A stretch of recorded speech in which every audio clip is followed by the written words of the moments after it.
ये कहानी महाभारत के उस महत्वपूर्ण क्षण की है जब भगवान श्री कृष्ण ने कौरवों के साथ अंतिम बातचीत की थी। यह वह समय था जब पांडव और कौरवों के बीच युद्ध का संकट मंडरा रहा था और श्री कृष्ण ने अपनी पूरी कोशिश की कि इस विनाशकारी युद्ध को रोका जा सके। जब पांडवों ने अपना वनवास पूरा किया तो उन्हें अपने राज्य का हिस्सा वापस पाने का अधिकार था। समझौते के अनुसार वनवास खत्म होने के बाद कौरवों को पांडवों को उनका आधा राज्य लौटा देना था।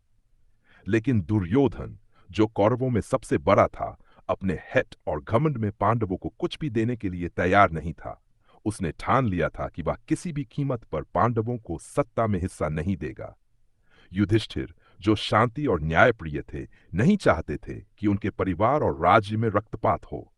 इसलिए उन्होंने भगवान श्री कृष्ण से अनुरोध किया कि वे कौरवों के दरबार में जाकर शांति का संदेश लेकर जाएं और किसी तरह युद्ध को टालने का प्रयास करें। भगवान श्री कृष्ण, जो पांडवों के साथ साथ कौरवों के भी संबंधी थे, हस्तिनापुर पहुंचे। वे कूटनीतिज्ञ और मध्यस्थ बनकर आए थे ताकि शांति स्थापित हो सके। हस्तिनापुर के राजमहल में उनका स्वागत किया गया और फिर वे सीधे कौरवों के दरबार में पहुंचे, जहां राजा धृतराष्ट्र, दुर्योधन, भीष्म पितामह, गुरु द्रोणाचार्य और कर्ण जैसे महान योद्धा मौजूद थे। श्री कृष्ण ने दुर्योधन से सीधी बात की। उन्होंने कहा, पांडव अपना पूरा राज्य नहीं मांग रहे हैं। वे केवल 5 गांव चाहते हैं: इंद्रप्रस्थ, वृकस्थल, मकंदी, वारणावत और आविष्ठल। इन 5 गांवों में वे शांति से रह लेंगे और किसी प्रकार का युद्ध नहीं होगा। यह प्रस्ताव न्याय संगत है और इससे दोनों पक्षों की रक्षा होगी। श्री कृष्ण ने कहा कि युद्ध से किसी का भला नहीं होगा। उन्होंने दुर्योधन से कहा, परिवार में संघर्ष से सिर्फ विनाश होगा। तुम्हारे लोग मारे जाएंगे, राज्य नष्ट होगा और कोई भी इस युद्ध से विजेता बनकर नहीं निकलेगा। लेकिन दुर्योधन अपने अहंकार में चूर था।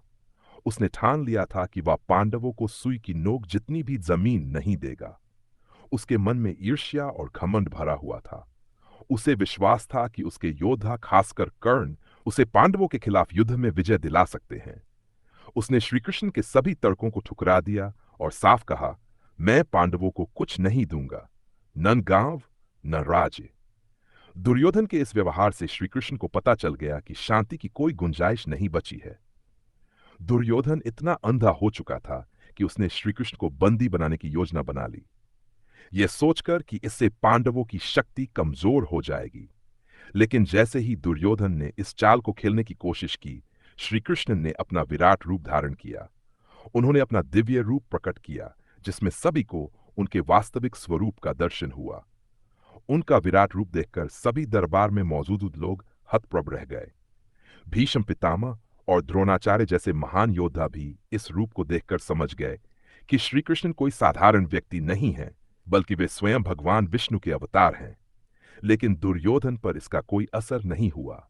वह अपनी जिद पर अड़ा रहा।